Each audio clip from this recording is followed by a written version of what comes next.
सबको जय यीशु।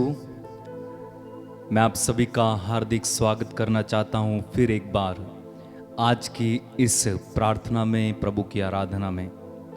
प्रभु आप सभी को आशीष दे और उसका अनुग्रह आप सबों पर बना रहे अभी और अनंत काल तक। मेरे भाई मेरी बहन, हम प्रभु के अनुग्रह से ही जीवित हैं, और अगर प्रभु का अनुग्रह ना हो तो हम में से कोई भी नहीं बच पाएगा, कोई भी नहीं। इसीलिए किसी ने कहा कि मैं बच नहीं पाता अगर तेरी दया नहीं होती। कभी मौका मिलेगा तो हम इस गीत को गाएंगे जरूर कि मैं बच नहीं पाता अगर तेरी दया नहीं होती। सच में कितना अनुभवी बात है, कितनी अच्छी बात है, कितनी सही और सच्ची बात है कि अगर उसका अनुग्रह ना होता तो हम बच नहीं पाते। हम में से कोई भी यहाँ पर नहीं होता। हम में से कोई भी जो मसीह में हैं, जो विजयमान जिंदगी हम जी रहे हैं, जो हम जिंदगी इस समय जी रहे हैं, अच्छी जिंदगी जी रहे हैं, नहीं जी पाते अगर उसकी दया नहीं होती। आप जानते हैं बाइबल में कितने उदाहरण हैं जो परमेश्वर की दया से वंचित रह गए और उनकी हालत क्या हुई। मिस्र में से इस्राएली लोग निकले, 40 वर्ष तक वे भटकते रहे मरुभूमि में, क्योंकि उन्होंने प्रभु ईश्वर के विरुद्ध पाप करते रहे, पाप किया और वे भटकते रहे। इसी तरह जब परमेश्वर की दया करुणा मनुष्य से हट जाती है, परमेश्वर का हाथ मनुष्य से हट जाता है, तो उसकी हालत बद से बदतर हो जाती है। इसलिए हमें निरंतर प्रभु की दया की आवश्यकता है, हमें निरंतर प्रभु की करुणा की आवश्यकता है, प्रभु के उस महान प्रेम की आवश्यकता है। बाइबल में लिखा हुआ है कि ईश्वर जितना महान है उतना ही अधिक दयालु भी है। तो ईश्वर जितना महान है उतना ही अधिक दयालु भी है।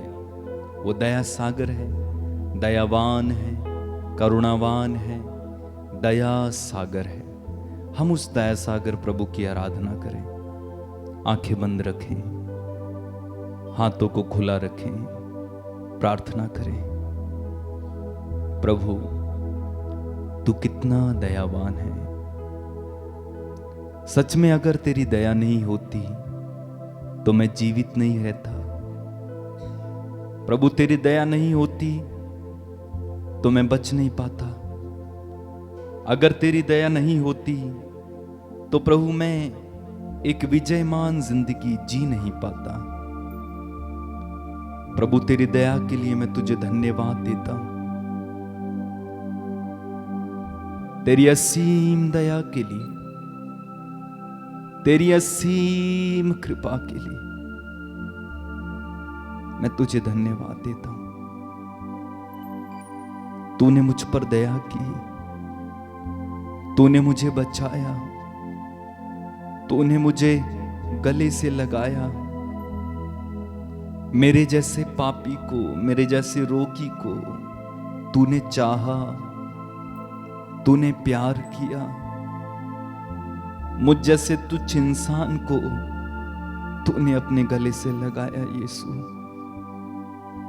मैं तुझे धन्यवाद देता हूं। तेरी स्तुति, तेरी महिमा, तेरी आराधना, तेरी आराधना, तेरी आराधना, आराधना, आराधना।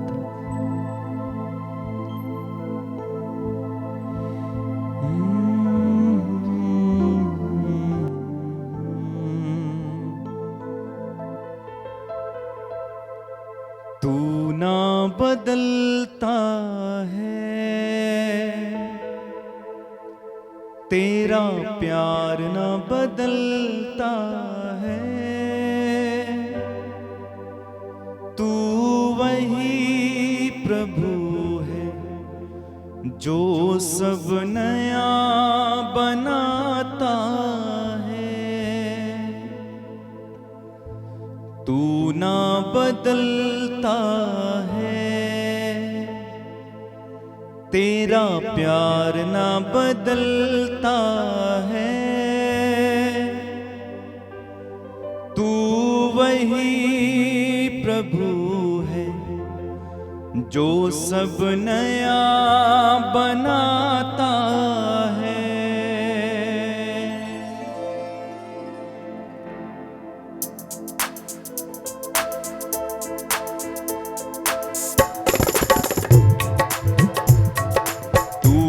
बदलता है, तेरा प्यार ना बदलता है।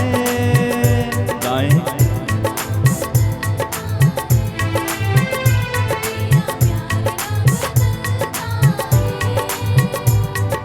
तू ना बदलता है, तेरा प्यार ना बदलता है।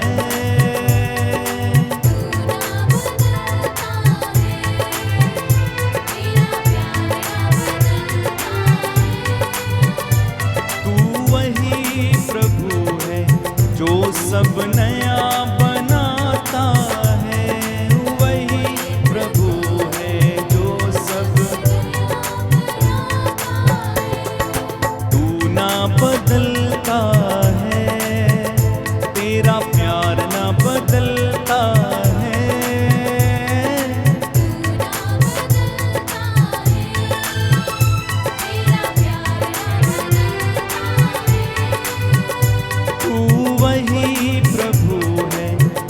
सब नया बनाता है, वही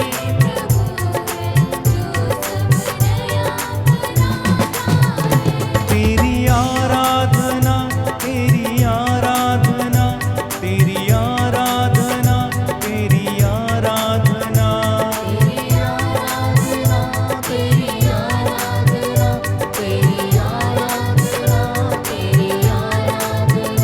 तेरी आराधना, तेरी आराधना, तेरी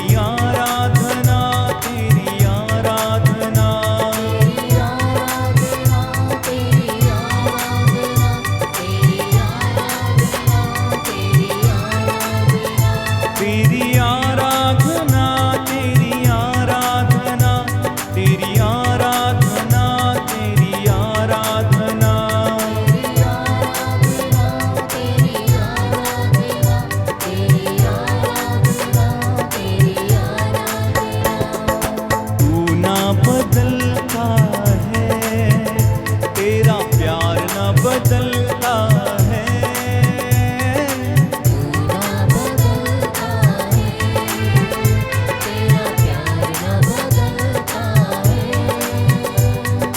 तू ना बदलता है, तेरा प्यार ना बदलता है।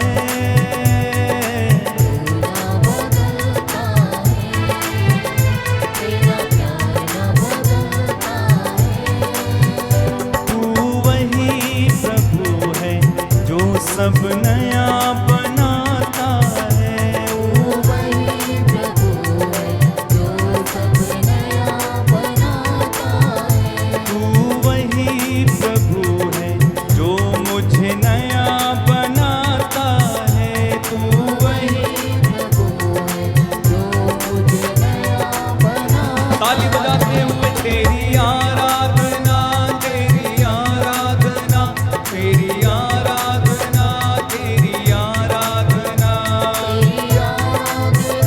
तेरी आराधना, तेरी आराधना, तेरी आराधना, तेरी आराधना, तेरी आराधना, तेरी आराधना, तेरी आराधना, तेरी आराधना,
में तू मेरा मुश्किल कुशा, मेरी मुश्किल में तू मेरा मुश्किल कुशा। तेरी आराधना, सब लोग गाओ, प्रभु की स्तुति करेंगे इस समय। मेरा चरवाहा, मेरा ईश्वर तू, मेरा मार्ग तू, मेरा सत्य भी तू।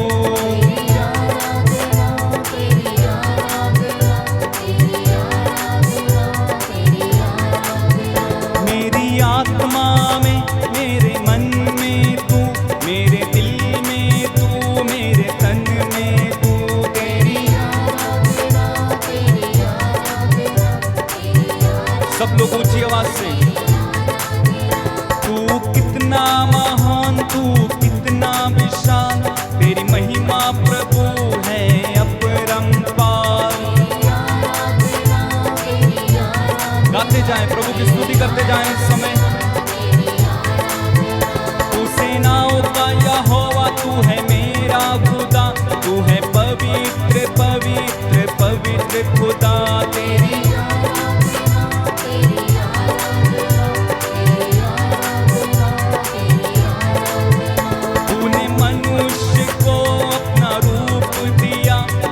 सजाया, उसे सवारा। तेरी आराधना, तेरी तू हमारे लिए सूली पर चढ़ गया, तूने मेरे लिए खून बहाया। तेरी आराधना, तेरी तू मारा गया,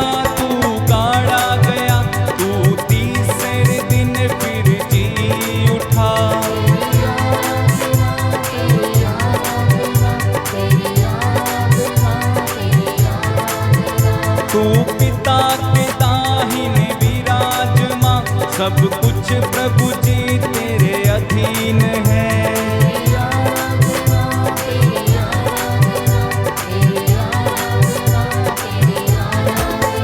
तू कभी ना बदले, तू कभी ना टले, तेरा वचन प्रभु जी कभी ना टले।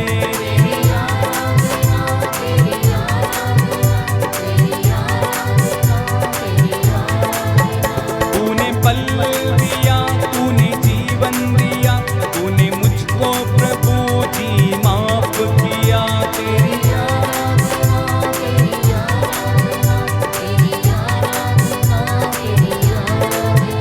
तू है परम प्रधान, तू एल शद्दाई, तू यहोवा खुदा मेरा मुक्तिदाता।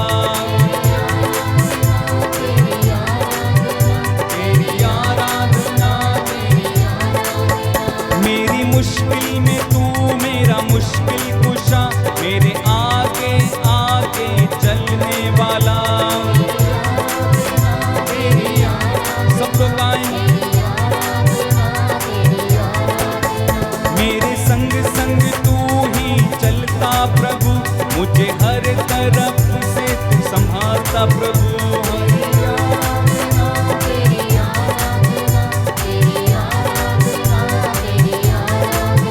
मेरे हर दुख में मेरा साथी बना,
hallelujah hallelujah hallelujah hallelujah hallelujah hallelujah hallelujah hallelujah hallelujah hallelujah hallelujah hallelujah hallelujah hallelujah hallelujah.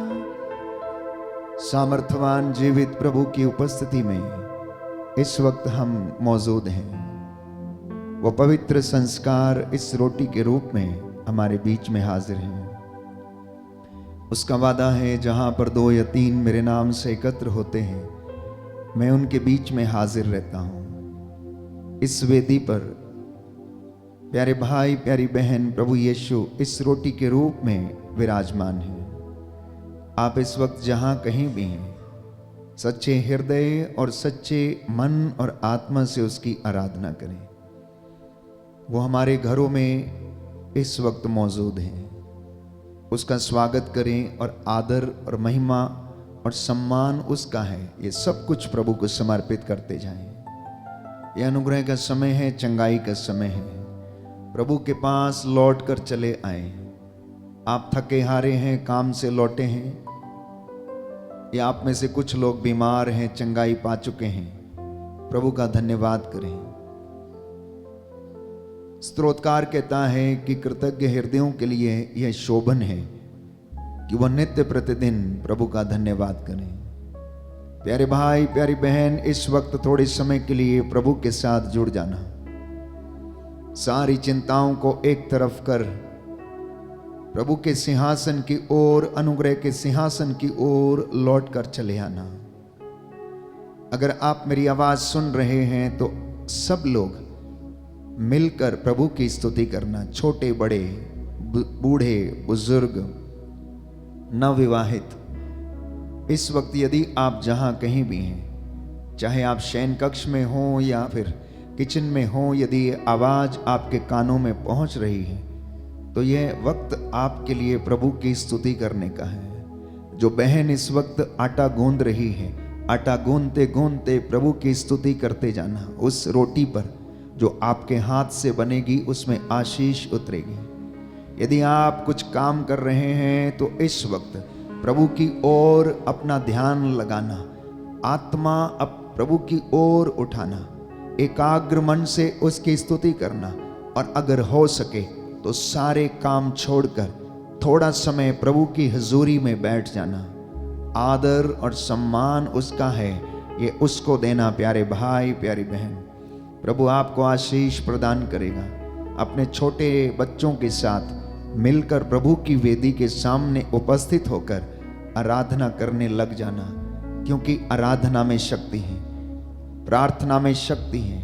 स्तुति आराधना जब ऊपर जाती है तो आशीषें लेकर नीचे आती है। बोले आमीन आमीन हालेलुया हालेलुया। हे प्रभु यीशु, हे प्रभु यीशु, मैं आपकी आराधना करता हूँ, मैं आपकी आराधना करता आपकी हूँ, महिमा गाता हूँ, आपकी महिमा गाता आपकी हूँ, जय जयकार करता हूँ। आपकी जय जयकार करता हूँ। आइए प्रभु यीशु, आइए प्रभु यीशु, मेरे घर में, मेरे घर में, मेरे परिवार में, मेरे परिवार में, मेरे जीवन पर मेरे जीवन पर अधिकार लीजिए। अधिकार लीजिए। मैं अपनी अपनी सभी योजनाएं आपको समर्पित करता हूँ। आपको समर्पित करता हूँ। आज के दिन के लिए, आज के दिन के जीवन के वरदान के लिए, जीवन के वरदान के लिए, अच्छे स्वास्थ्य के लिए, अच्छे स्वास्थ्य के मैं लिए आपको धन्यवाद देता हूँ। मैं आपको धन्यवाद देता हूँ। Hallelujah hallelujah hallelujah. हालेलुया। प्रियजनों, प्रभु की ओर देखना और प्रभु आपकी ओर देखेगा।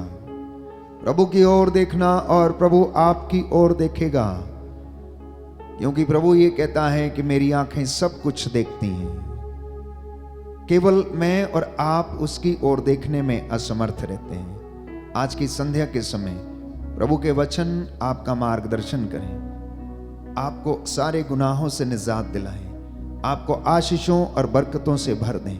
टूटे हुए हृदयों को प्रभु आशा प्रदान करें, जो निराश हो चुके हैं उनमें जीवन का संचार करें। इसी विशेष कृपा के लिए आज की इस पवित्र आराधना के दौरान हम प्रार्थना करेंगे।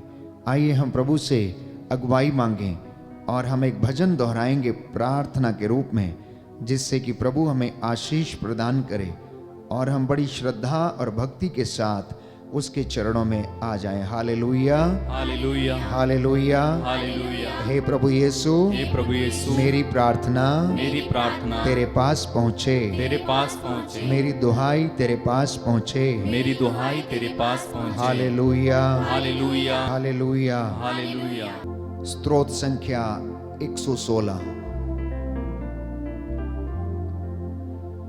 मैं प्रभु को प्यार करता हूँ, मैं प्रभु को प्यार करता हूँ, क्योंकि वह मेरी पुकार सुनता है। क्योंकि वह मेरी पुकार सुनता है। मैं जीवन भर उसका नाम लेता रहूंगा, मैं जीवन भर उसका नाम लेता रहूंगा, क्योंकि उसने मेरी दुहाई पर ध्यान दिया।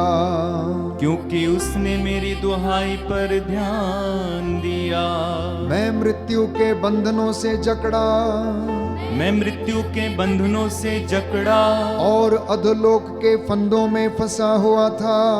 और अधोलोक के फंदों में फंसा हुआ था। मैं संकट और शोक से घिरा हुआ था। मैं संकट और शोक से घिरा हुआ था। तब मैंने प्रभु का नाम लेकर पुकारा, तब मैंने प्रभु का नाम लेकर पुकारा। प्रभु मेरे प्राणों की रक्षा कर, प्रभु मेरे प्राणों की रक्षा कर। प्रभु न्याय प्रिय और दयालु है, प्रभु न्याय प्रिय और दयालु है। हमारा ईश्वर करुणामय है, हमारा ईश्वर करुणामय है। प्रभु निष्कपट लोगों की रक्षा करता है। प्रभु निष्कपट लोगों की रक्षा करता है। मैं निस्सहाय हो गया था, मैं निस्सहाय हो गया था, और उसने मेरा उद्धार किया। और उसने मेरा उद्धार किया। मेरी आत्मा तू फिर शांत हो जा, मेरी आत्मा तू फिर शांत हो जा, क्योंकि प्रभु ने तेरा उपकार किया है। क्योंकि प्रभु ने तेरा उपकार किया है। उसने मुझे मृत्यु से छुड़ाया, उसने मुझे मृत्यु से छुड़ाया। उसने मेरे आंसू पोंछ डाले, उसने मेरे आंसू पोंछ डाले, और मेरे पैरों को फिसलने नहीं दिया। और मेरे पैरों को फिसलने नहीं दिया। जिससे मैं जीवितों के देश में, जिससे मैं जीवितों के देश में प्रभु के सामने चलता रहूं। प्रभु के सामने चलता रहूं। यद्यपि मैंने कहा था, यद्यपि मैंने कहा था, मैं अत्यंत दुखी हूँ, मैं अत्यंत दुखी हूँ, तब भी मैंने भरोसा नहीं छोड़ा। तब भी मैंने भरोसा नहीं छोड़ा। मैंने संकट में पड़कर यह भी कहा था, मैंने संकट में पड़कर यह भी कहा था, कोई मनुष्य विश्वसनीय नहीं है, कोई मनुष्य विश्वसनीय नहीं है। प्रभु के सब उपकारों के लिए, प्रभु के सब उपकारों के लिए मैं उसे क्या दे सकता हूँ। मैं उसे क्या दे सकता हूँ। मैं मुक्ति का प्याला उठाकर, मैं मुक्ति का प्याला उठाकर प्रभु का नाम लूंगा। प्रभु का नाम लूंगा। मैं प्रभु की सारी प्रजा के सामने, मैं प्रभु की सारी प्रजा के सामने प्रभु के लिए अपनी मन्नतें पूरी करूंगा। प्रभु के लिए अपनी मन्नतें पूरी करूंगा। अपने भक्तों की मृत्यु से, अपने भक्तों की मृत्यु से प्रभु को भी दुख होता है। प्रभु को भी दुख होता है। प्रभु तूने मेरे बंधन खोल दिए, प्रभु तूने मेरे बंधन खोल दिए, क्योंकि मैं तेरा सेवक हूँ। क्योंकि मैं तेरा सेवक हूँ। तेरा सेवक तेरी सेविका का पुत्र, तेरा सेवक तेरी सेविका का पुत्र। मैं प्रभु का नाम लेते हुए, मैं प्रभु का नाम लेते हुए धन्यवाद का बलिदान चढ़ाऊंगा। धन्यवाद का बलिदान चढ़ाऊंगा। यरूशलेम में तेरे मध्य में, यरूशलेम में तेरे मध्य में, ईश्वर के मंदिर के प्रांगण में, ईश्वर के मंदिर के प्रांगण में, प्रभु की सारी प्रजा के सामने, प्रभु की सारी प्रजा के सामने, प्रभु के लिए अपनी मन्नतें पूरी करूंगा। प्रभु के लिए अपनी मन्नतें पूरी करूंगा। Hallelujah, hallelujah, hallelujah, hallelujah, hallelujah, hallelujah, hallelujah, hallelujah, hallelujah. Hallelujah hallelujah hallelujah. Hallelujah. हे प्रभु यीशु, हे प्रभु यीशु, आपके वचन के द्वारा आपके वचन के द्वारा मेरे जीवन में मेरे जीवन शांति आ जाए, चंगाई आ जाए। मैं आपकी आराधना करता हूँ। मैं आपकी आराधना करता हूँ। Hallelujah hallelujah hallelujah hallelujah hallelujah hallelujah hallelujah. Hallelujah. हे प्रभु यीशु, हे प्रभु यीशु, तेरी शिक्षा की व्याख्या तेरी शिक्षा की व्याख्या मुझे ज्योति प्रदान करती है। मुझे ज्योति प्रदान करती है। वह अशिक्षितों को भी वह शिक्षितों को भी विवेकशील बनाती है। विवेकशील बनाती है। हालेलुया। हालेलुया। ईसा ने उत्तर दिया, ईसा ने उत्तर दिया, मनुष्य रोटी से ही नहीं मनुष्य रोटी से ही नहीं बल्कि बल्कि परमेश्वर के मुख से परमेश्वर के मुख से निकले हुए निकले हर एक वचन से जीता है। हर एक वचन से जीता है। हालेलुया। हालेलुया। हे पवित्र आत्मा, हे पवित्र आत्मा, मुझे इस वचन को मुझे इस वचन को सुनने की, समझने की समझने की शक्ति दीजिए। शक्ति दीजिए। Hallelujah hallelujah. Hallelujah hallelujah. Hallelujah. अपने हाथों को खोला छोड़ें, मेरे साथ इस गीत को गाएं। प्रभु का रूह आपके घरों पर अधिकार ले, आपके जीवन पर अधिकार ले। हर एक बंधन टूटे, बीमारी का बंधन, रोग शक्तियों के बंधन, शैतानी दुरात्मा शक्तियों के बंधन टूटे। प्रभु से परामर्श करना अपने जीवन के लिए, अपने बच्चों के लिए, अपने वैवाहिक जीवन के लिए, भविष्य की योजनाओं के लिए जो प्रभु ने आपके लिए बनाई हैं। ये सुंदर समय है प्रभु से बातें करने का।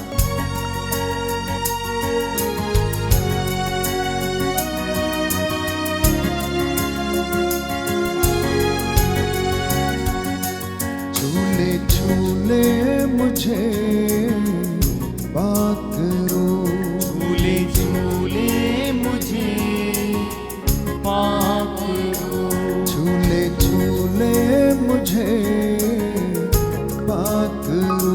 झूले झूले मुझे पाप करो। मैंने करनी है तुझसे गुफ्तगू, मैंने करनी है तुझसे गुफ्तगू। झूले झूले मुझे बात करो, झूले झूले मुझे पाप करो। सभी लोग झूले झूले मुझे विश्वास के साथ पाप करो। हाथों को उठाते हुए झूले मुझे पाप करो। मैंने करनी है तुझसे गुफ्तगू, मैंने करनी है तुझसे गुफ्तगू।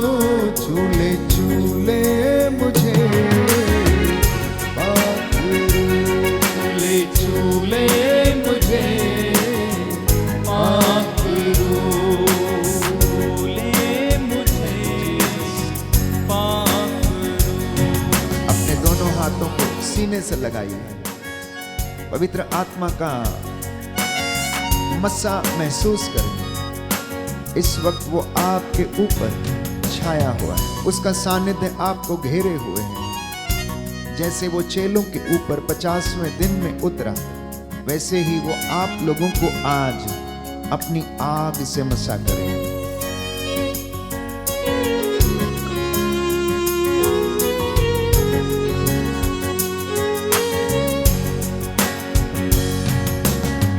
पचासवें दिन जैसे छुआ चेलों को, आग से अपनी भरा चेलों को। 50वें दिन जैसे छुआ चेलों को, आग से अपनी भरा चेलों को। 50वें दिन जैसे छुआ चेलों को, आग से अपनी भरा चेलों को। 50वें दिन जैसे छुआ चेलों को, आग से अपनी भरा चेलों को। उस आग का काम आज कर दे शुरू, उस आग का काम आज कर दे शुरू। मैंने करनी है तुझसे गुफ्तगू, मैंने करनी है तुझसे गुफ्तगू। झूले मुझे झूले मुझे झूले झूले मुझे माफ झूले झूले मुझे माफ।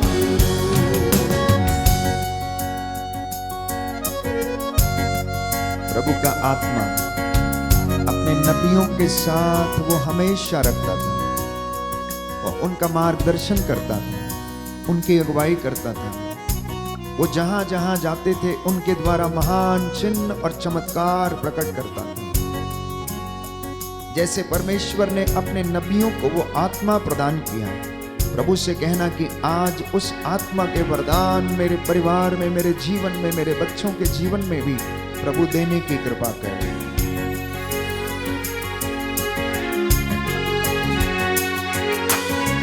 अलीशा को जैसे तूने दिया था, यरदन को उसने पार किया था। अलीशा को जैसे तूने दिया था, यरदन को उसने पार किया था। अलीशा को जैसे तूने दिया था, यरदन को उसने पार किया था। अलीशा को जैसे तूने दिया था, यरदन को उसने पार किया था। उस रूह से आज मैं भी भर जाऊं, उस रूह से आज मैं भी भर जाऊं। मैंने करनी है तुझसे गुफ्तगू, मैंने करनी है तुझसे गुफ्तगू। झूले झूले मुझे माफ झूले झूले मुझे माफ झूले झूले मुझे माफ झूले झूले मुझे माफ झूले झूले मुझे माफ झूले झूले मुझे माफ। Hallelujah hallelujah hallelujah. हालेलुया। स्तोत्रकार कहता है, स्तोत्रकार कहता है, हे प्रभु हे प्रभु मैंने तेरी शिक्षा मैंने तेरी शिक्षा अपने हृदय में अपने हृदय में सुरक्षित रखी, जिससे कि मैं तेरे विरुद्ध पाप ना करूं। पाप ना करूं। हालेलुया। हालेलुया। सोने चांदी की सहस्रों मोहरों की अपेक्षा मुझे तेरी संहिता कहीं अधिक प्रिय है। मुंह में टपकने वाले मधु की अपेक्षा तेरी शिक्षा मेरे लिए अधिक मधुर है। Hallelujah hallelujah hallelujah. प्रियजनों, संत पौलुस कहता है कि अगर पेड़ की जड़ पवित्र है तो उसका फल भी पवित्र होगा। मैं बहुत सारे लोगों के फोन कॉल्स अटेंड करता हूं, जो लोग काउंसलिंग के लिए आते हैं, और उनकी समस्याओं को सुनता हूं। समस्या को सुनने के बाद कभी कभी किसी निर्णय पर पहुंचना बहुत मुश्किल हो जाता है। पता नहीं लगता है कि समस्या कहां पर है। इसलिए प्रियजनों, हमारी जिंदगी में जब तक हम प्रॉब्लम को डायग्नोस नहीं कर लेते हैं, तब तक इलाज करना बहुत मुश्किल है। कई बार मरीज की मृत्यु हो जाती है और डॉक्टर उसकी बीमारी को डायग्नोज ही नहीं कर पाते हैं और फिर बोल देते हैं कि बीमारी लाइलाज है, ये ठीक नहीं हो सकती, इस बीमारी का कोई नाम नहीं है। कुछ ऐसा ही हमारे जीवन में भी होता है। समस्याओं को सुनने के बाद जब हम वचन का सहारा लेते हैं और वचन के माध्यम से इन समस्याओं का हल ढूंढने की कोशिश करते हैं तो वो अवश्य पता लग जाता है। तो आज मैं आपसे बात करना चाहता हूं प्रभु की उपस्थिति में हाजिर होके पूर्वजों से चली आई निरर्थक जीवनचर्या, जिसके कारण कभी कभी हमें दंड भोगना पड़ता है और अपने ही जीवन में किए गए कुकर्मों के कारण हम दंड भोगते हैं। कहने का मतलब यह है ट्रांसजेनरेशनल प्रॉब्लम्स, जो हमारे दादा परदादा से और पिता से और आगे ये चलती आई और अब वो बच्चों के जीवन में भी ट्रांसफर हो गई। मैं क्यों इस वचन को दृढ़ता से कहना चाहता हूं कि साधारण तौर पर यदि हम ये कहते हैं कि शुगर की बीमारी माता पिता से इनहेरिट हो सकती है, तो क्यों पाप माता पिता से इनहेरिट नहीं हो सकता? ये सोचने की बात है कि अगर माता पिता से हमें शुगर की बीमारी ट्रांसमिट हो सकती है तो उनके जीवन में किया गया पाप भी हो सकता है बच्चा इनहेरिट कर ले और वो उसके पीछे लग जाए और उसके जीवन को वो बर्बाद कर दे। तो कुछ एक समस्याएं प्यारे भाइयों और बहनों, जिनका हल आप और मैं ढूंढने की कोशिश करते हैं और आपको नहीं मिलता है, आज वचन के माध्यम से हम सीखने की कोशिश करेंगे और जानने की कोशिश करेंगे कि आखिर ये ट्रांसजेनरेशनल प्रॉब्लम्स या समस्याएं हमारे जीवन में किस तरह से घर कर लेती हैं और हमारी जिंदगी को बर्बाद करने लगती हैं और हमें पता ही नहीं चलता है कि ये प्यारे भाइयों और बहनों हमारे जीवन को नष्ट कर रही हैं। अगर बच्चे अपने जीवन में अपने माता पिता से बपौती के रूप में संपत्ति हासिल करते हैं तो बच्चे बपौती के रूप में समस्याएं भी हासिल करते हैं। बच्चे बेपत्ती के रूप में इन सारी बातों को भी हासिल करते हैं। आप इससे अलग नहीं रह सकते। अगर किसी ने अपने माता पिता से बहुत धन संपत्ति क्या किया है, हासिल किया है बपौती के रूप में, तो उनके जीवन में जो समस्याएं थी वो भी वो हासिल करेगा, वो भी उनके साथ रहेंगी। तो विरासत के रूप में पाई हुई विपत्तियां हमारे साथ रहती हैं। कहने का मतलब यह है विरासत के रूप में प्राप्त किया गया पाप हमारे परिवार को नष्ट कर देता है। विरासत के रूप में किया गया कुकर्म हमारे परिवार को और जीवन को नष्ट कर देता है।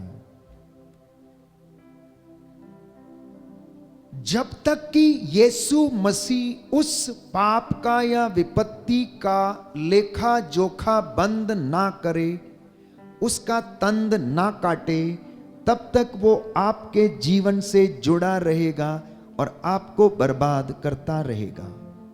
अगर आप उसका पता लगाने में असमर्थ रहे तो समझना कि आप संपूर्ण रूप से नष्ट हो जाओगे।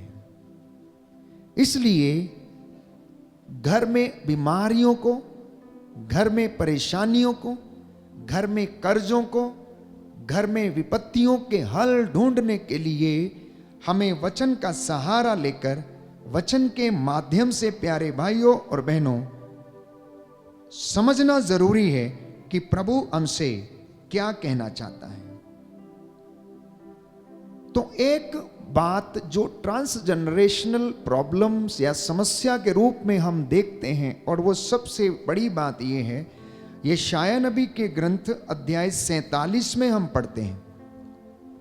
यशायाह नबी का ग्रंथ अध्याय 47, book of आइजाया chapter 47 words 8 and 9। सुनिए ध्यान से। भोग विलास में निश्चिंत जीवन बिताने वाली, तू मन ही मन कहती थी कि मैं ही हूं, मेरे सिवा कोई नहीं है। मैं कभी विधवा नहीं होऊंगी, मैं कभी संतान से वंचित नहीं होऊंगी। अब मेरी बात सुन। तेरे बहुसंख्यक तंत्र मंत्रों और तेरे जादू टोने की भरमार के बावजूद वे दोनों विपत्तियां तुझ पर एक ही दिन टूट पड़ेंगी, संतानहीनता और विधवापन। संतानहीनता और विधवापन। एक दो पाप इंसान की जिंदगी में इस वचन के द्वारा यह सिद्ध करता है। प्यारे भाइयों और बहनों, यह वचन इज़राइल के लिए लिखा गया क्योंकि इज़राइल में अनेक प्रकार के तंत्र मंत्र जादू टोना व्याप्त था और इन सारी समस्याओं के कारण उनके जीवन में आनंद नहीं था, खुशी नहीं थी, संतानहीनता थी, विधवापन थी, क्योंकि वो अपने ही जोश में, अपने ही अहंकार में कहते थे हम तो कभी विलुप्त होने वाले में से नहीं है, हमारा कभी सर्वनाश नहीं हो सकता। और यही कहते कहते वचन ये कहता है कि वे अपने तंत्र मंत्र की सारी विद्याओं में क्या कर रहे थे, निपुण थे। ये सारे काम उनके जीवन में हो रहे थे। तो प्रभु ये कहता है तेरे इन कामों के कारण दो विपत्तियां तुझ पर आन पड़ेंगी। एक तो संतानहीनता और दूसरा विधवापन तुझे आकर घेर लेगा। इसके अलावा अगर आप वचन पढ़ेंगे तो बहुत सारी बातें हैं। इन तमाम चीजों के विषय में आगे कहता है तंत्र मंत्र और जादू टोना तू करती जा, जिसकी साधना तू बचपन से करती आ रही है। हो सकता है उससे तुझे कुछ लाभ हो और तू विपत्ति टाल सके। तू असंख्य परामर्शदाताओं से पूछते पूछते थक गई है। वे ज्योतिषी और शगुन विचारने वाले अब आकर तेरी रक्षा करें, जो प्रत्येक अमावस को तुझे बताते हैं कि तुझ पर क्या क्या बीतेगी। वे भूसी के जैसे हैं, प्रभु कहता है ये लोग भूसी के जैसे हैं। उन्हें एक ऐसी आग भस्म कर देगी जिसकी ज्वाला से वे अपनी ही रक्षा नहीं कर सकेंगे। वो आग तापने की लकड़ी नहीं है, उस आग के पास कोई भी नहीं बैठ सकेगा। जिन जादू टोना करने वालों के पीछे तू दौड़ती रही, जो बचपन से तेरा शोषण करते हैं, वे सब के सब स्वयं भटकते रहेंगे और तेरा उद्धार कोई ना कर सकेगा। कहता ये विपत्ति तेरे ऊपर आन पड़ेगी। आज भी कई लोग ऐसे हैं जो प्रभु पर विश्वास करते लेकिन उसके बाद जाकर इन सारी बातों में विलुप्त हैं। किसी न किसी प्रकार से धागे ताबीज तंत्र मंत्र के चक्कर में फंसे हैं। और कहने का तात्पर्य यह है कि अगर आपके पूर्वजों के घर में, आपके बाप दादाओं के घर में या आपके घर में अगर विच क्राफ्ट प्रैक्टिस किया गया है, अगर हाथ की रेखाओं पर विश्वास किया गया है, अगर भाग्य की रेखाओं पर विश्वास किया गया है, अगर तंत्र मंत्र विचारने वाले, भभूति लगाने वाले या किसी भी ऐसे व्यक्ति पर जो भाग्य देखता है और नक्षत्रों के द्वारा आपके जीवन को बताता है कि आपके जीवन में क्या होने वाला, ये सब ठग हैं, ठग जो आपका शोषण करते हैं। प्रभु कहता है इनको ऐसी आग में झोंक दिया जाएगा। वैसी आग है जिसके पास तू बैठ भी नहीं सकता, तू बैठ भी नहीं सकती। और कहता है कि ये सब के सब भटकते रहेंगे और तेरा उद्धार कोई भी नहीं कर पाएगा। अगर घरों में, अगर परिवारों में ये प्रैक्टिस किया गया है तो समझ लेना कि ये दो पाप पीछा करते रहेंगे। विधवापन का मतलब है संतान होने के बावजूद भी ऐसा लगेगा कि आपके बच्चे नहीं हैं। क्यों? क्योंकि वो आपकी देखभाल करने वालों में से नहीं है।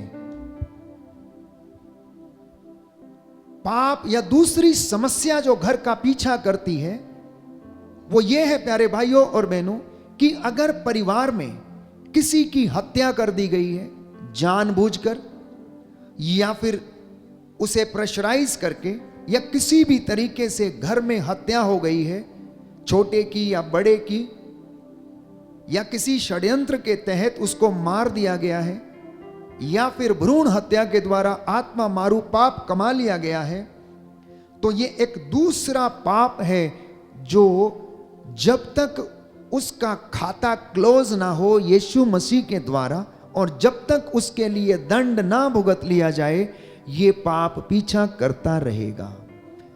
This sin will rule the family. हत्या का पाप परिवार को रूल करेगा प्यारे भाइयों और बहनों, क्योंकि बाइबल ये कहती है, यिर्मयाह नबी का ग्रंथ अध्याय 29 पद संख्या 5 और 6 में कि तेरी संख्या बढ़नी चाहिए, घटनी नहीं चाहिए। तेरी संख्या बढ़नी चाहिए। इसलिए मसीहों के लिए कलीसिया भ्रूण हत्या बिल्कुल बिल्कुल मना करती है। द सिन ऑफ अबॉर्शन प्यारे भाइयों और बहनों मसीहों के लिए एक ऐसा पाप है जो कि जब तक आप उसके लिए दंड नहीं भुगतेंगे, क्षमा नहीं मांगेंगे, तब तक वो आपके पीछे लगा रहेगा। ये दूसरा पाप जो घरों पर प्यारे भाइयों और बहनों अधिकार लेता है और जीवन में बढ़ने लगता है और परिवार को नष्ट कर देता है, हमें पता लगाने की आवश्यकता है कि क्या हमारे जीवन में ये नहीं हुआ तो नहीं है और उसके लिए प्रायश्चित करने की आवश्यकता है। क्यों मैं आपसे ये सब बातें आज प्रभु के नाम पर साझा करना चाहता हूं? क्यों? क्योंकि आप में से बहुत सारे लोग अपनी समस्याओं का समाधान चाहते हैं। तो मैं प्रभु से कह रहा था कि प्रभु, इन दिनों में बहुत सारे लोगों की समस्या है, आप क्यों इनकी समस्याओं का समाधान क्यों नहीं करते? तो प्रभु ने कहा कि इन्हें याद दिलाओ कि अपनी जड़ों को शुद्ध करें, अपनी जड़ों को पवित्र करें। जड़ में कीड़ा लगा हुआ है, इसलिए तना कैसे फल सकता है? और तना नहीं फलेगा तो उसमें फल कैसे लग सकता है? इसलिए परिवारों को अपनी जड़ों को शुद्ध करने की आवश्यकता है। तो इसलिए मैं आपकी सहायता करना चाहता हूं। मैं ये नहीं कहता कि आपके घर में कुछ पाप ये वाला हुआ होगा, लेकिन विचार करेंगे, मनन चिंतन करेंगे तो कहीं ना कहीं पर जड़ मिल ही जाएगी। अगर जड़ मिल गई, अगर समस्या डायग्नोस हो गई, तो आपकी सारी समस्याओं का समाधान भी हो सकता है। ये समस्याएं बहुत सारी हो सकती। पिछले दिनों में मैंने आपसे बातचीत की थी कि आंतरिक चंगाई के लिए, अब बच्चे के जीवन में जो छोटा नवजात बच्चा है या थोड़ा बड़ा होता है या उससे भी बड़ा होता है, बच्चे, माँ बाप कंप्लेन करते हैं कि मेरा बच्चा बहुत जिद्दी है, बहुत गुस्से वाला है, काम नहीं करता, आलसी है, सोया रहता है। तो प्यारे भाइयों और बहनों, मनोवैज्ञानिकों के अनुसार शोध में यह पाया गया है कि जब बच्चा अपनी मां के गर्भ में होता है, लगभग 50 से 60% जो है वो अपनी मां से इनहेरिट कर लेता है, जिसे हम इनबॉर्न टैलेंट कहते हैं। एक शब्द हम यूज करते हैं लोगों के लिए कि ये टैलेंट तो इसमें इनबॉर्न है। इनबॉर्न का मतलब क्या है? जब वो मां के गर्भ में बढ़ रहा था तो उसकी मां कुछ किया करती थी, अच्छे गीत गाया करती थी, खुश रहा करती थी, अटखेलियां किया करती थी, काम किया करती थी, गर्भावस्था में भी काम किया करती थी और अपने गर्भ से बहुत खुश थी। तो वैसी ही बातें उस बच्चे के जीवन में भी जाएंगी, वैसा ही बच्चा इनहेरिट करेगा। क्यों? क्योंकि मां से वो अम्बिलिकल कॉर्ड से वो जुड़ा रहता है, तो मां गर्भावस्था के समय में जो कुछ महसूस करती है वो बच्चे को भी इनहेरिट करती है। अगर बच्चे को वो अम्बिलिकल कॉर्ड से खाना पहुंचाती है तो मैं समझता हूं कि वो बच्चे के जीवन में अपनी सांसें, अपने विचार, अपनी भावनाएं, अपने इमोशंस, वो सारे उसके द्वारा उसके अंदर पहुंचते होंगे। तो इस तरह से हम कहते हैं कि बच्चे के अंदर इनबॉर्न टैलेंट है। कई माताएं शोषण से गुजरती हैं, कई माताएं जबरदस्ती से बच्चे को गर्भ में धारण करती हैं, कई माताओं के लिए या पिताओं के लिए हो जाता है, यूं ही हो जाता है, चलो अब रख लेते हैं। ऐसी भावनाएं आप स्वयं बच्चे के अंदर क्या करते हैं, ट्रांसफर करते हैं। और जब ये सारी समस्याएं होती हैं तो उसका थोड़ा सा अंश आपको बच्चे के जीवन में देखने को मिलता है। धीरे धीरे धीरे धीरे आपको देखने को मिलता है। तो यदि मां कर्मठ है तो बच्चे के जीवन में भी कर्मठता दिखेगी। यदि मां अच्छा गाने वाली है तो बच्चे के जीवन में भी वो गुण आ जाएगा। यदि मां बहुत सोशल है तो वो प्यारे भाइयों और बहनों उसमें भी सोशल होने का गुण आ जाएगा। आप सोचकर देखिए कि आपके 3 बच्चे हैं और 3 बच्चे अलग अलग व्यवहार के हैं। क्यों है ऐसा? आपके 3 बच्चे हैं और तीनों में अलग अलग व्यवहार है। उसका कारण क्या है? क्यों तीनों एक जैसे नहीं होते हैं? एक बड़ा शांत रहता है तो दूसरा बड़ा क्रोध वाला रहता है और तीसरा बहुत ज्यादा नटखट रहता है। क्यों?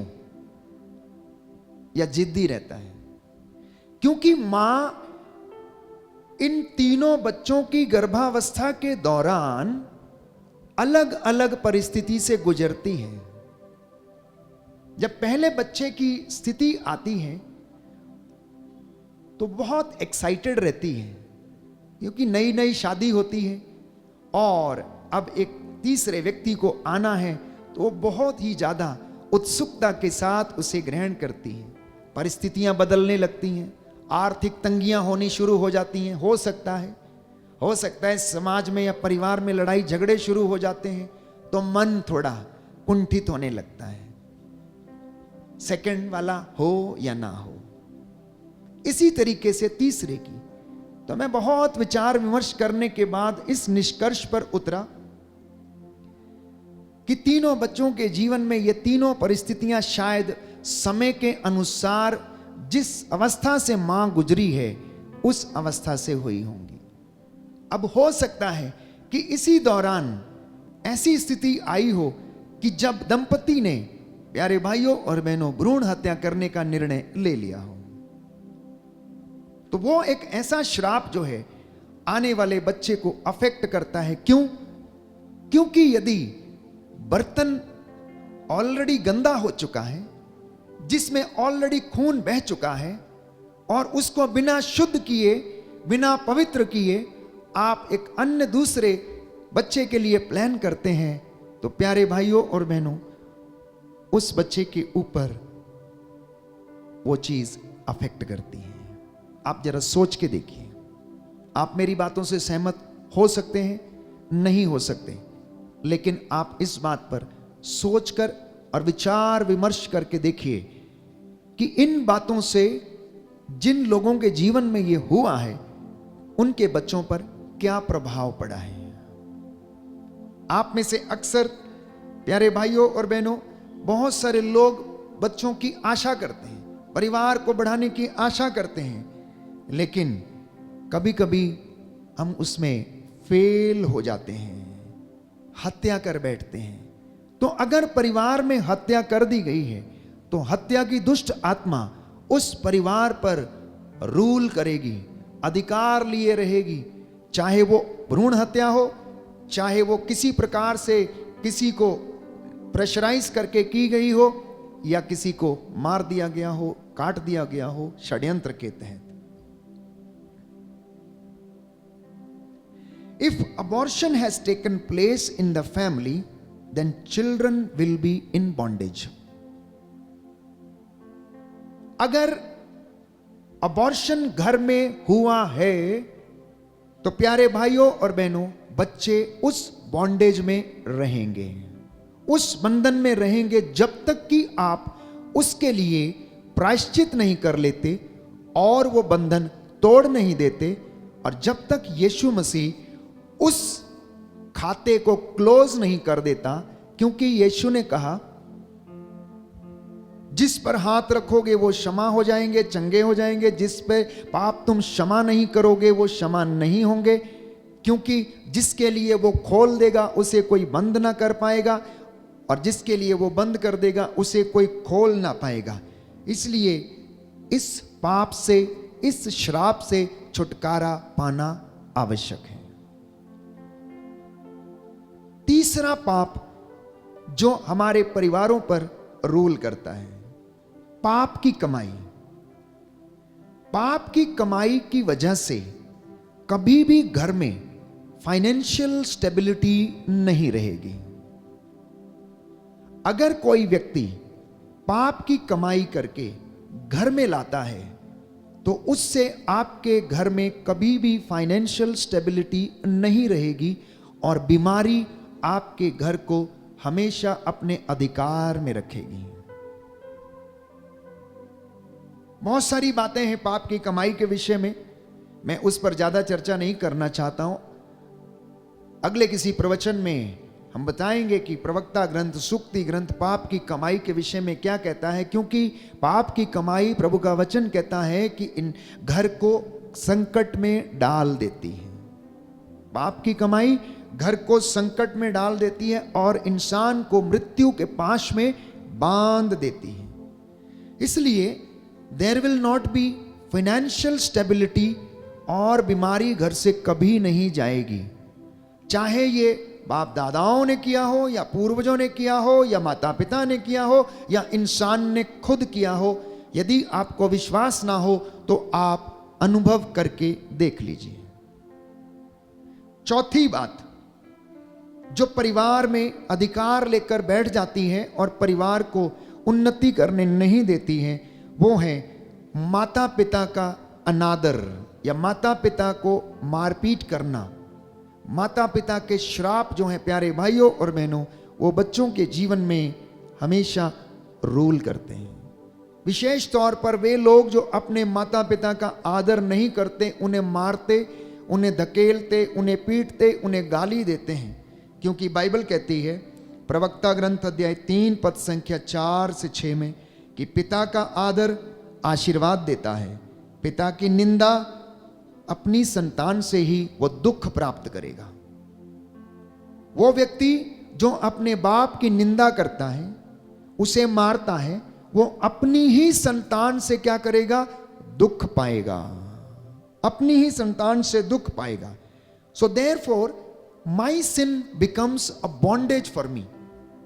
मेरा अपना ही कुकर्म, मेरा अपना ही पाप मेरे लिए क्या बन जाता है? एक बंधन बन जाता है, जब तक कि मैं उससे आजाद अपने आप को ना करूं। और क्या होता है? Never comes from God but from sin. श्राप कभी भी परमेश्वर की ओर से नहीं आता, ये पाप की ओर से आता है। अब पाप चाहे अहंकार का हो, चाहे हत्या का हो, चाहे अपने आप को बड़प्पन का हो, चाहे माता पिता को अनादर का हो, प्रभु की अवहेलना का हो, किसी तरीके का भी पाप, वो हमारे लिए ही क्या बन जाता है? एक बॉन्डेज बन जाती है, एक बंधन बन जाता है। पांचवी बात, अगर परिवार में मजदूरों के प्रति अन्याय किया गया है तो प्रियजनों, उस काम में, उनके घर में, उनके दफ्तरों में, उनके खेत खलियानों में कभी भी ब्लेसिंग नहीं रहेगी। मजदूरों के प्रति किया गया अन्याय आपको कभी भी बरकतों में जीने नहीं देगा। आशीषें आपसे बहुत दूर रहेंगी।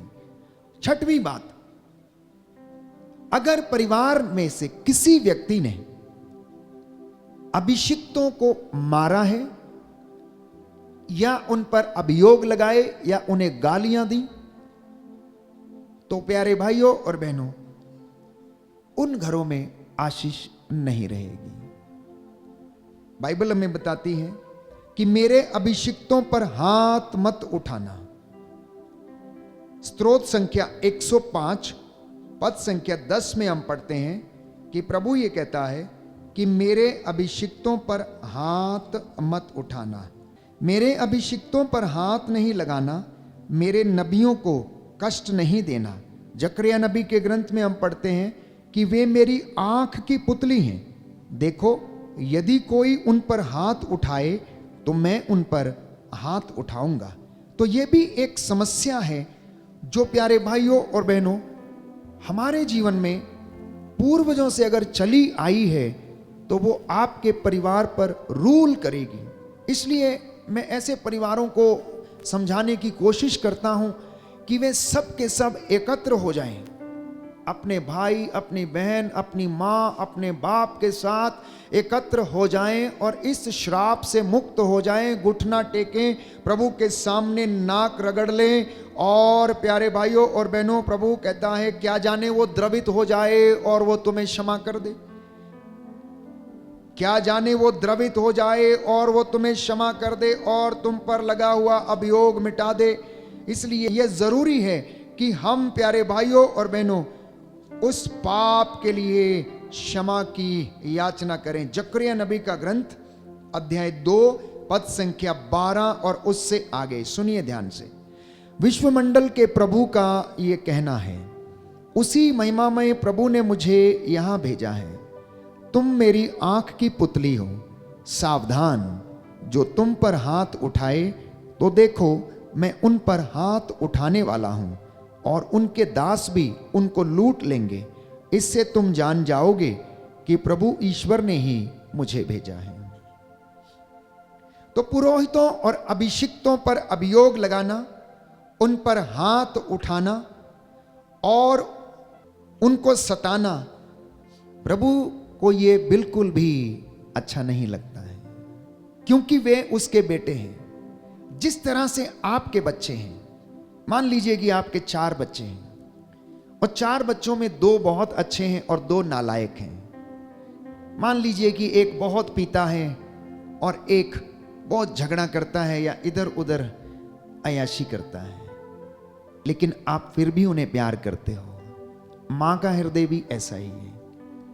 परमेश्वर ने भी ऐसे ही आप लोगों में से ही इन कमजोर बेटे और बेटियों को चुना, जिनका शरीर प्यारे भाइयों और बहनों हाड़ मांस का है, जिन्हें शैतान प्रलोभन दे सकता, प्रलोभन में डाल सकता, और बहुत सारे लोग प्रलोभन में गिर जाते हैं।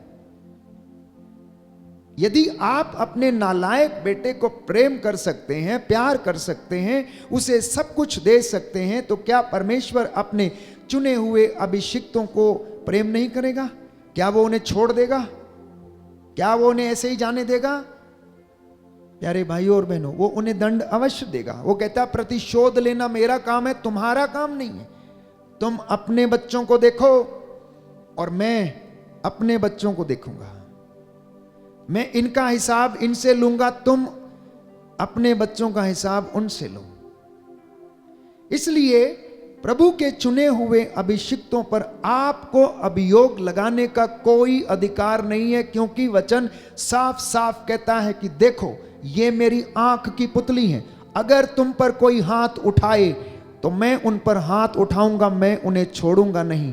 आप अपनी नादानी में ये वचन समझें या ना समझें, ये अलग बात है, लेकिन बाइबल जो कहती है, book of Zechariah chapter 2 verse 12, आप इसको पढ़ सकते हैं। और जितनों ने ऐसे अभियोग लगाए हैं, मैं बहुत सारे लोगों को जानता हूं प्यारे भाइयों और बहनों, आज वो अपने किए को भुगत रहे हैं, क्योंकि ये वचन किसी इंसान के नहीं है, ये वचन धर्मशास्त्र के हैं, पवित्र आत्मा से प्रेरित वचन और स्वयं परमेश्वर के वचन है। इसलिए इस पाप से मुक्त होना अनिवार्य है। जब तक आपका खाता प्रभु यीशु क्लोज ना कर दे, this sin will rule the family. और प्रभु ये कहता, जब तक समूल रूप से नष्ट ना हो जाओ, तब तक मैं तुम्हें ऐसा ही रखूंगा। 4 पीढ़ियों तक श्राप दूंगा, लेकिन अगर तुम मेरी वाणी को ध्यान से सुनो और उस पर चलो तो मैं तुम्हें 1000 पीढ़ियों तक तुम्हें आशीर्वाद प्रदान करूंगा। Hallelujah, hallelujah. यीशु की स्तुति हो, यीशु की स्तुति यीशु हो, को धन्यवाद, यीशु को धन्यवाद, यीशु की आराधना हो, यीशु की आराधना, यीशु की महिमा हो, यीशु की महिमा, यीशु को धन्यवाद। यीशु को धन्यवाद। हालेलुया। हालेलुया। एजेकियल नबी का ग्रंथ एजेकियल नबी का ग्रंथ अध्याय 18 अध्याय पद 18 संख्या 30। पद संख्या 30। प्रभु ईश्वर ये कहता है, प्रभु ईश्वर यह कहता है, इज़राइल के घराने इज़राइल के घराने मैं हर एक का मैं हर एक का उसके कर्मों के अनुसार उसके कर्मों के अनुसार न्याय करूंगा। न्याय करूंगा। तुम मेरे पास लौटकर तुम मेरे पास लौटकर अपने सब पापों को त्याग दो। अपने सब पापों को त्याग दो। कहीं ऐसा ना हो कहीं ऐसा ना हो कि तुम्हारे अपराधों के कारण कि तुम्हारे अपराधों के कारण तुम्हारा विनाश हो जाए। तुम्हारा विनाश हो जाए। हालेलुया। हालेलुया। कहीं ऐसा ना हो कहीं ऐसा ना कि हो तुम्हारे अपराधों के कारण कि तुम्हारे अपराधों के तुम्हारा कारण विनाश हो जाए। तुम्हारा विनाश हो जाए। Hallelujah, hallelujah. Hallelujah, hallelujah. Hallelujah. Hallelujah. एक सातवां पाप जो परिवार पर रूल करता है, और वो है immorality practised in family. Immorality practised in family, जिसे हम कौटुंबिक व्यभिचार कहते हैं। परिवार में अपने ही लोगों के साथ व्यभिचार किया जाना।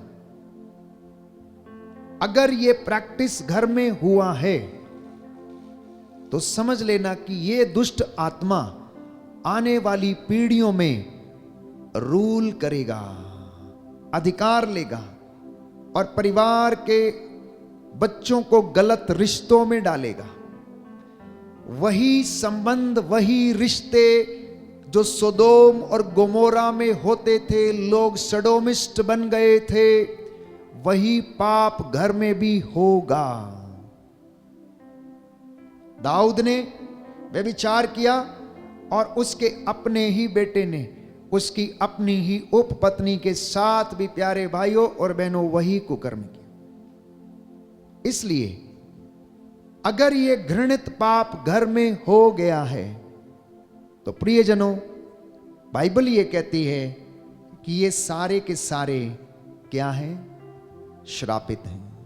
विधि विवरण ग्रंथ अध्याय 27 आपके लिए पढ़ना चाहूंगा।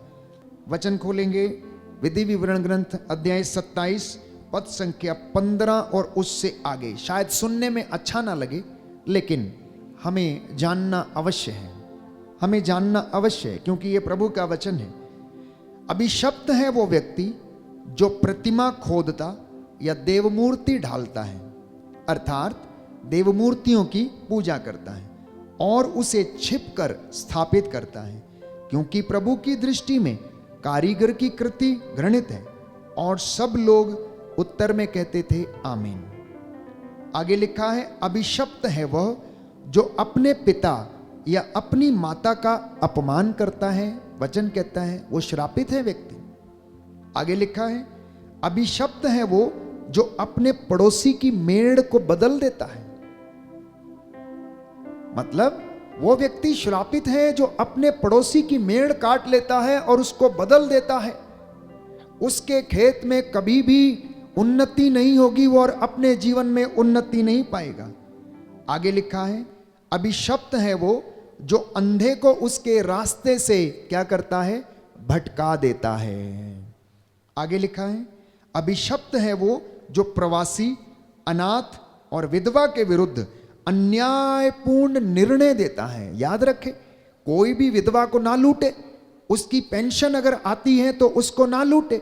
मुझे बहुत सारे लोग मिलते हैं और कहते हैं, समस्याएं बताते हैं, फादर जी मेरी तो पेंशन आती है, जिस घर में हम रहते हैं वही लोग खा जाते हैं, मुझे तो देते ही नहीं है। और कहते हैं, उससे कहते हैं, बहन थोड़ा देना, आज हमें इस पेंशन से निकाल के दे दो, अकाउंट से निकाल के दे दो। ऐसी तमाम बातें प्यारे भाइयों और बहनों, प्रभु का वचन ही कहता है कि जो विधवा और प्रवासी और अनाथ के विरुद्ध अन्यायपूर्ण निर्णय देता है वो व्यक्ति श्रापित है। आगे लिखा है, अभिशप्त है वो जो अपने पिता की पत्नी से संसर्ग करता है, अर्थात अपनी मां के साथ संसर्ग करने की सोचता विचार करता है, वो व्यक्ति श्रापित है।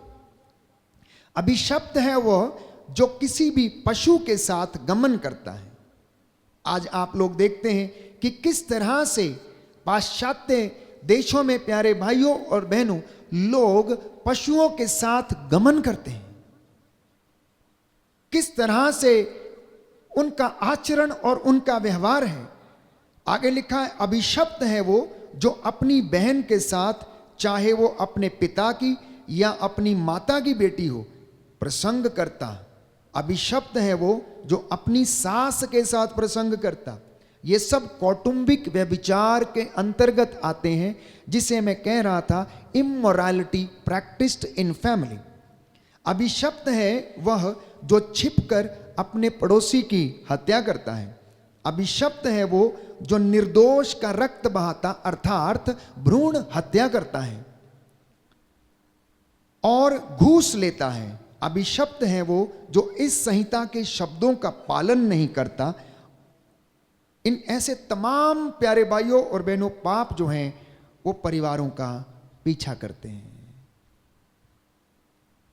वचन में हम पढ़ते हैं, बाइबल हमें बताती है, प्रवक्ता ग्रंथ अध्याय 41 पद संख्या 8 से 9 कि पापियों की संतति क्या है, वो अभिशप्त है। पापियों की संतति बाइबल कहती है कि श्रापित है। प्रवक्ता ग्रंथ अध्याय 41 हमें स्पष्ट रूप से बताता है कि पापियों की संतति कभी भी नहीं पनपेगी। अध्याय 41 book of Sirach chapter 41 verse 8 and 9। पापियों की संतति अभिशप्त है, वह अधर्मियों के साथ रहती है। पापियों की संतति अपनी विरासत खो देगी और उनके वंशज सदा के लिए कलंकित होंगे। उनके वंशज क्या होंगे? सदा के लिए कहता है कलंकित होंगे। अध्याय 40 में लिखा है, अध्याय 40 पद संख्या 15 में लिखा है कि दुष्टों की संतति नहीं पनपेगी, क्योंकि पापियों की जड़ें ऊंची चट्टान पर लगी हुई हैं। अध्याय 47 में लिखा है, प्रवक्ता ग्रंथ book of Sirach chapter 47 verse 21, chapter 47 verse 21, किंतु आपने अपने को स्त्रियों पर अर्पित किया और उन्हें अपने शरीर पर अधिकार दिया। आपने अपने यश पर कलंक लगाया। आपने अपने वंशजों को दूषित किया, अपनी संतति पर क्रोध उत्पन्न किया और उन्होंने आपकी मूर्खता पर शोक मनाया। उन्होंने आपकी मूर्खता पर शोक मनाया। प्यारे भाइयों और बहनों, अगले वचन में लिखा है, प्रवक्ता ग्रंथ अध्याय 34 पद संख्या 4 में हम पढ़ते हैं, book of Sirach chapter 34 verse 4 में हम पढ़ते हैं कि प्रभु का वचन ये कहता है, क्या दूषण से पवित्रता और झूठ से सत्य निकल सकता है? प्यारे भाई और बहनों, कभी नहीं निकल सकता है। इसलिए हमें अपने आप को आजाद करने की आवश्यकता है। एक सुंदर वचन पौलुस हमें देता है कि आप लोग क्या करें कि हम अपनी जड़ों को पवित्र करें। हम अपनी जड़ों को पवित्र करें और इन सारी विरासत के रूप में पाई हुई विपत्तियां और पापों से हम आजाद हो जाएं, तो आपकी बहुत सारी समस्याओं का समाधान हो जाएगा। आप डायग्नोज करें कि प्रॉब्लम कहां पर है। आप जानते हैं कि प्रॉब्लम कहां पर है, लेकिन आप में से बहुत सारे लोग अंगीकार नहीं करना चाहते, स्वीकार नहीं करना चाहते हैं। और बाइबल ये कहती है कि जो अपने पापों को प्रकट करके छोड़ देता है, उस पर दया की जाएगी और वही पवित्रता हासिल करेंगे। ये बाइबल की बातें थी जो मैंने आपसे कही हैं आज। प्यारे भाइयों और बहनों, इसलिए इन बातों के लिए प्रायश्चित करने की हमें आवश्यकता है। और मैं आपसे वादा करता हूं कि आपकी आने वाली पीढ़ियां पवित्र होंगी अगर आप अपने आप को पवित्र करेंगे। अंत में एक वचन रोमियो के नाम संत पौलुस का पत्र अध्याय 11, रोमियो के नाम संत पौलुस का पत्र अध्याय 11 पद संख्या 16। प्यारे भाइयों और बहनों, कि यदि गुंधे हुए आटे का पहला पेड़ा पवित्र है तो सारा गुंधा हुआ आटा पवित्र है, और यदि जड़ पवित्र है तो डालियां भी पवित्र हैं। यदि कुछ डालियां तोड़कर अलग कर दी गई हैं और आप जो जंगली जैतून हैं उनकी जगह पर कलम लगाए गए हैं और जैतून के रस के भागीदार बने, तो आप अपने को डालियों से बढ़कर ना समझें। यदि आप गर्व करना चाहते हैं तो याद रखें कि आप जड़ को नहीं संभालते, बल्कि जड़ आपको संभालती है। आप कहेंगे डालियां इसलिए काट कर अलग कर दी गई कि मुझे कलम लगाया जाए। सुन लीजिए ध्यान से क्या कहता है। कहता है डालियां जड़ों को नहीं संभालती हैं, बल्कि जड़ें डालियों को संभालती हैं। क्यों? क्योंकि हमारे पूर्वजों से चली आई हुई बातें और पवित्रता आने वाली पीढ़ियों को पवित्रता प्रदान करती हैं, उन्नति प्रदान करती हैं, ना कि आने वाली पीढ़ियां अपने पूर्वजों को पवित्र करती हैं। इसलिए कहता है कि आप लोग इस पर गर्व ना करें कि आप लोग अपनी जड़ों को पवित्र करते नहीं। कहता है जड़ों के कारण आप लोग संभाले गए हैं, और अगर वो पवित्र हैं तो आप पवित्र होंगे। कहता है आटा गूंदने वाला जो पहला पेड़ा यदि पवित्र है तो सारा आटा ही पवित्र होगा। यदि वो ही पवित्र नहीं तो कुछ भी पवित्र नहीं होगा। दाहिना हाथ उठाकर वचन दोहराएंगे, हालेलुया हालेलुया। हे प्रभु यीशु, हे प्रभु यीशु, मैं अपने जीवन के लिए, मैं अपने जीवन के लिए, अपने पापों के लिए, अपने पापों के लिए प्रायश्चित करता हूँ। प्रायश्चित करता हूँ। प्रभु कहता है प्रभु कहता है अपने पुराने पापों का भार अपने पुराने पापों का भार फेंक दो, फेंक दो, एक नया हृदय एक नया हृदय और एक नया मनोभाव धारण करो। प्रभु ईश्वर ये कहता है, प्रभु ईश्वर ये कहता है, हे इजराइलियों, हे इस्राएलियों, तुम क्यों मरना चाहते हो? तुम क्यों मरना चाहते हो? पश्चाताप करो और पश्चाताप का और पश्चाताप का उचित फल उत्पन्न करो। उचित फल उत्पन्न करो। हालेलुया। हालेलुया। प्रभु ये कहता है, प्रभु ये कहता है, यिर्मयाह नबी का ग्रंथ यिर्मयाह नबी का अध्याय 26 पद संख्या 13, पद संख्या 13, अपना आचरण सुधारो, अपना आचरण सुधारो, अपने ईश्वर की बात मानो, अपने ईश्वर की बात मानो, जिससे उसने जो विपत्ति भेजने की जिससे उसने जो विपत्ति भेजने की धमकी दी है धमकी दी वह उसका विचार छोड़ दे। वह उसका विचार छोड़ दे। Hallelujah, hallelujah. Hallelujah, hallelujah. Hallelujah, hallelujah. Hallelujah. Hallelujah. आइए हम प्रभु की महिमा के लिए गीत गाएं और बंधन टूटे।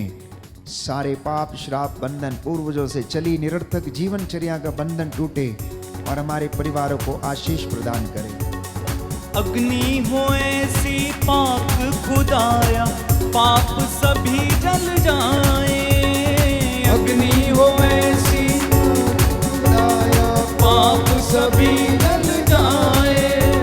सोना जैसे भट्टी में ढलता, वैसे हम ढल जाए।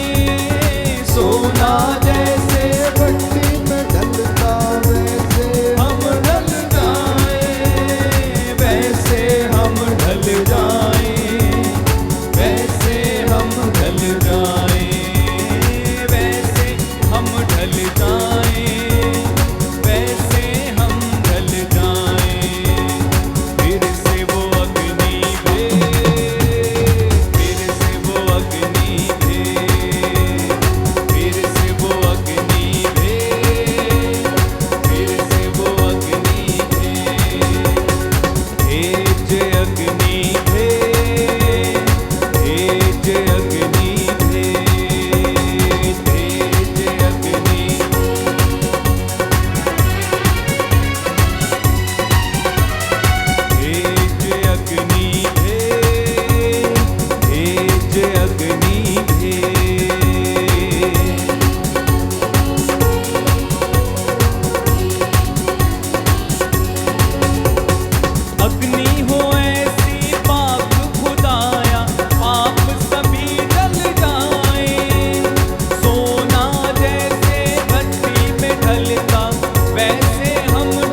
भेज अग्नि रूहे पाक की अग्नि भेज अग्नि भेज अग्नि रूहे पाक की अग्नि भेज अग्नि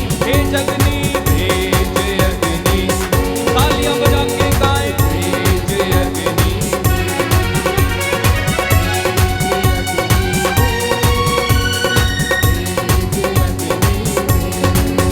एलिया की कुर्बानी को तूने अग्नि से जैसे जलाया एलिया की कुर्बानी को तूने अग्नि से जैसे जलाया नबी तेरे ने झूठे लोगों को था मार गिराया नबी तेरे ने झूठे लोगों को था मार गिराया उनको मार गिराया उनको मार गिराया गाएं उनको मार गिराया उनको मार गिराया वो ही अग्नि भेज वो ही अग्नि भेज वो ही अग्नि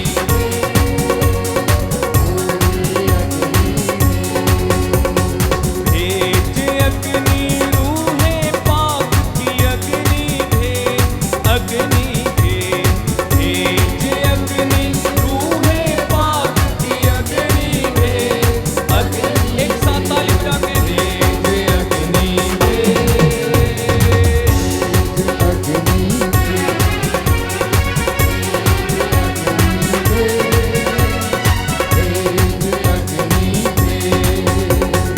अग्नि के अंदर मूसा को चेहरा था दिखलाया अग्नि के अंदर मूसा को चेहरा था दिखलाया पाक यहोवा नाम है मेरा उसको था बतलाया पाक यहोवा नाम है मेरा उनको था बतलाया उसको था बतलाया उसको था बतलाया उसको था बतलाया उसको था बतलाया आज वो अग्नि भेज आज वो अग्नि भेज आज वो अग्नि भेज आज वो अग्नि भेज अग्नि रूहे पाक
बोलते जाएं, बंधन टूटे यीशु के पवित्र सामर्थी नाम से, उसके पवित्र 5 घावों के द्वारा, उसके पवित्र वचन के द्वारा हर प्रकार का बंधन, आत्महत्या का बंधन, चोरी का बंधन, भ्रूण हत्या का बंधन यीशु के पवित्र सामर्थी नाम से टूटे। Hallelujah hallelujah hallelujah hallelujah hallelujah hallelujah. पाप की कमाई का बंधन टूटे, मजदूरों के साथ अन्याय किया गया बंधन टूटे, इमोरैलिटी जो परिवार में प्रैक्टिस की गई उसका बंधन टूटे, हर प्रकार के कुकर्म का बंधन टूटे। यीशु के पवित्र रूह की आग उतरे, आग उतरे, आग उतरे, आग उतरे, आग उतरे, आग उतरे। एली एली एली एली लमंगा शराबा कुलो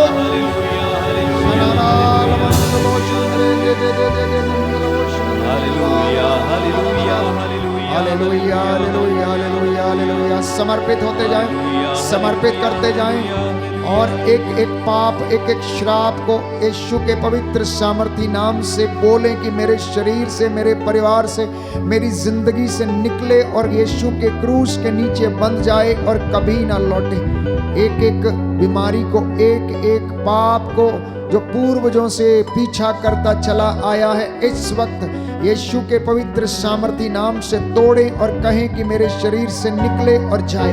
मेरे बच्चे के शरीर से जिद्दपन की दुष्ट आत्मा, क्रोध की दुष्ट आत्मा, नशे की दुष्ट आत्मा, गलत रिश्तों की दुष्ट आत्माएं, हर प्रकार के बुरे विचारों की दुष्ट आत्माएं, अश्लीलता की दुष्ट आत्मा मेरे बच्चे के जीवन से निकले और क्रूस के नीचे बंध जाए और कभी न लौटे। बोले आमीन आमीन। इसी तरह से दंपति अपने जीवन से, पति पत्नी अपने जीवन से इन सारी बातों को, इन सारी रोग शक्तियों, बीमारियों को इस वक्त अपने शरीर से, मन से, परिवार से, रिश्तेदारों के जीवन से डिस्कनेक्ट करें और कहें कि तंत्र मंत्र की, जादू टोने की, नजर की दुष्ट आत्मा, भूत प्रेतों की साधना करने वाली दुष्ट आत्माएं, प्रलोभनकारी दुष्ट आत्माएं, अश्लीलता, व्यभिचार की, भ्रूण हत्या की, गलत रिश्तों की दुष्ट आत्माएं मेरे शरीर को छोड़े। मैं अपने शरीर से, अपने परिवार से डिस्कनेक्ट करता हूं। Right now I claim the healing and deliverance in the name of Jesus. ओ शरारा बाबा लबला कुंडलोश की मेरे बिदरदरा एली एली एली शरारा मेरे नवाश की मेरे। हर प्रकार से पुराने जीवन से, बाप दादाओं से चली आई निरर्थक जीवनचर्या यीशु के पवित्र सामर्थी नाम से मैं आपके परिवारों से डिस्कनेक्ट करता हूं। I bless your families and your children with the precious blood of Jesus. Yeshu के पवित्र सामर्थी लहू से मैं आपके बच्चों को, आप दंपतियों को, पति और पत्नी को यीशु के पवित्र सामर्थी नाम से ब्लेस करता हूं। वो आपके जीवन पर अधिकार लें, आपके नस नस में बहने लगें, आपके शरीर के अंगों को पवित्र करें। संत पौलुस कहता है कि आप अपने शरीर के अंगों को अधर्म का साधन ना बनने दें। संत पौलुस कहता है कि आप अपने शरीर के अंगों को अधर्म का साधन ना बनने दें, बल्कि पवित्रता के लिए और धार्मिकता के लिए इन अंगों को समर्पित करें। अगर ऐसा हुआ है तो आज प्रभु के नाम पर पवित्र आत्मा के सामर्थ्य से इन शरीरों को प्रभु को समर्पित कर दें और ये शुद्ध हो जाएं। बोले आमीन आमीन। Hallelujah hallelujah hallelujah hallelujah. अपने फैक्ट्री में, आपके खेत में या आपके किसी भी जगह पर कोई भी अन्यायपूर्ण कार्य हुआ है, पाप की कमाई की ईंट यदि आपके घर में लगी है, आपकी नींव यदि उस घर से बनी है, उस पाप की कमाई से, घूस की कमाई से, कमीशन की कमाई से या किसी का शोषण करके कमाए गए धन से यदि आपने अपने घर का उद्धार करने की कोशिश की, बनाने की कोशिश की है, तो प्यारे भाई, प्यारी बहन, आज तौबा कर लेना। याद रखिए, जक्केउस ने पाप की कमाई से अपना घर भरा था। याद करें कि जक्केउस ने पाप की कमाई से अपना घर बना हुआ था और उसका घर में शांति नहीं थी, उसके घर में संकट था, उसके घर में अशांति थी, अशांति, क्योंकि जक्केउस का घर पाप की कमाई से भरा था। ठगी मार मार कर उसका घर भरा हुआ था। जिस दिन उसने वादा किया कि मैं ये संपत्ति बेचकर आधी गरीबों में बांट दूंगा, उस दिन उसके घर में मुक्ति आई, आनंद आया, शांति आई, उन्नति आई। जिस दिन उसने कहा कि मैंने जिससे लूटा है उसका 4 गुना उसे लौटाऊंगा, तो उसके घर में उन्नति आ गई, शांति आ गई। इसलिए परिवार में यदि इस तरीके का कोई पाप का बंधन है तो आज यीशु से वादा करना, आज प्रभु के नाम पर वादा करना कि ये प्रभु, मैंने जिसका लूटा, मैंने जिसका कमाया, जिसका शोषण किया, किसी पड़ोसी की मेड़ बदली, तो आज मैं पापों के लिए प्रायश्चित करता हूँ और इन गुनाहों से मुझे आजाद कर, बंधनों को तोड़ दे मेरे जीवन से, मेरे बच्चों के जीवन से। बोले आमीन, आमीन, hallelujah, hallelujah, hallelujah, hallelujah, hallelujah, hallelujah. अगर किसी ने दूसरे के बच्चों को देखकर उनसे घृणा किया और अपने आप को कोसा या उनके बच्चों को कोसा, किसी की बेटी या बेटे को, तो याद रखना आपके बेटे और बेटी पर भी वही बात लागू होती है। इसलिए उसके लिए क्षमा याचना कर लेना। इसलिए किसी की बेटी को देखकर या बेटे को देखकर आप ईर्ष्या नहीं करना कि उसकी बेटी या बेटा सुंदर क्यों है, मेरे क्यों नहीं। ईर्ष्या नहीं करना प्यारे भाई, प्यारी बहन। माफी मांग लेना, माफी मांग लेना आज।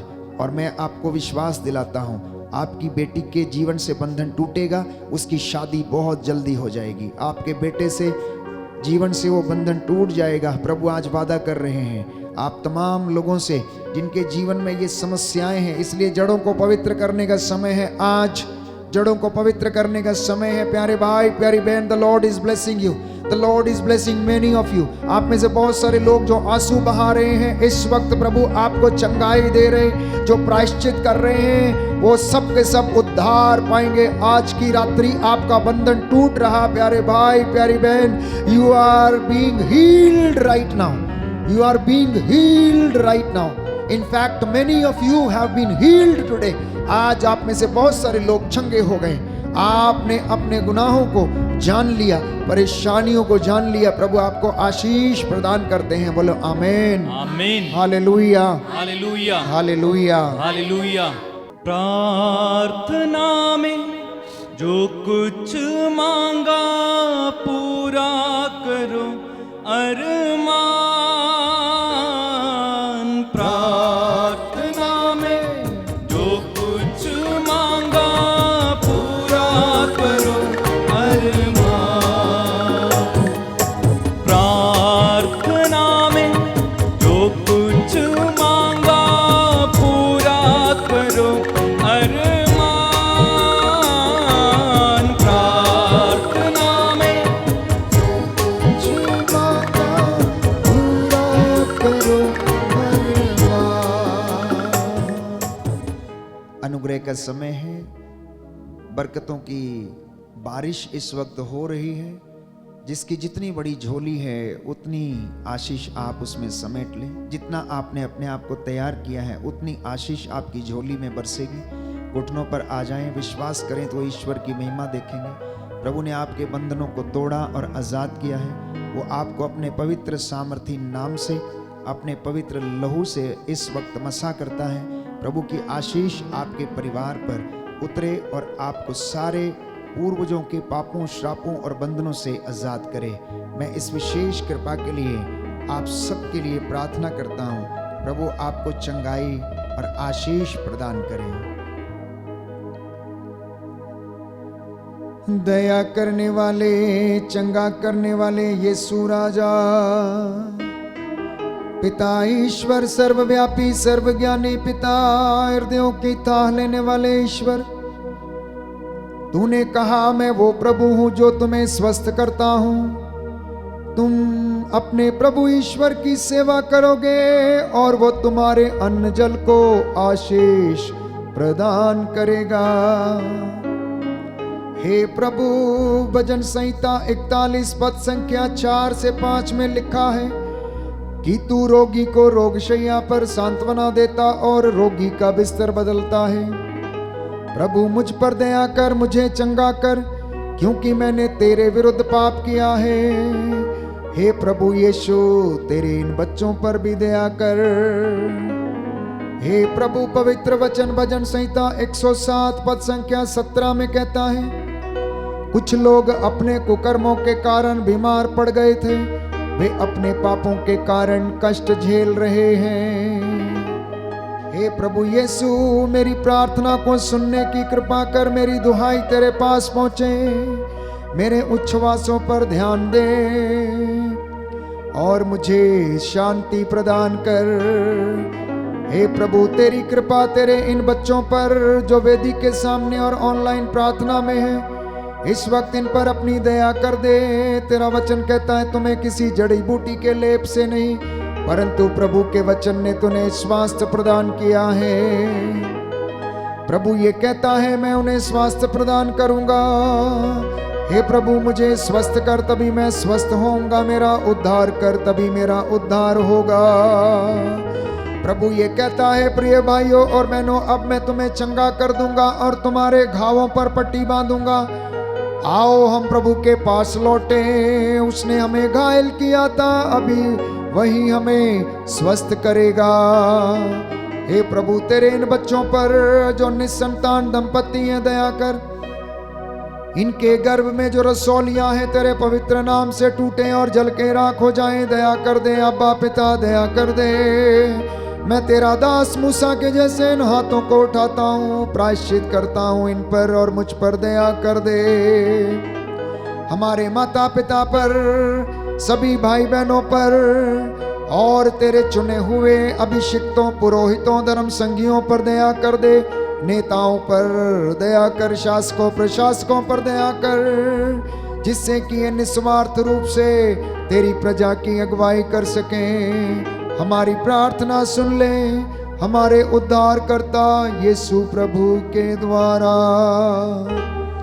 आमीन। पवित्र परम प्रसाद की आराधना हो, स्तुति हो, महिमा हो सदा सर्वदा।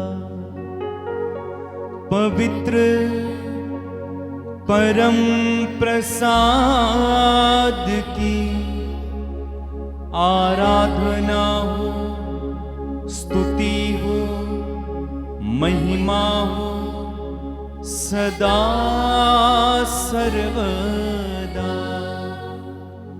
पवित्र परम प्रसाद की आराधना हो, स्तुति हो, महिमा हो सदा सर्वदा। पवित्र परम प्रसाद की आराधना हो, स्तुति हो, महिमा हो सदा सर्वदा। सर झुकाएं, प्रभु का आशीर्वाद ग्रहण करें।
मसीह के नाम की सबको जय यीशु की। प्रभु आपको आशीष दे। आज जो वचन आपने सुना है आपके जीवन में, परिवार में 100 गुना, 60 गुना और 70 गुना फल लाए।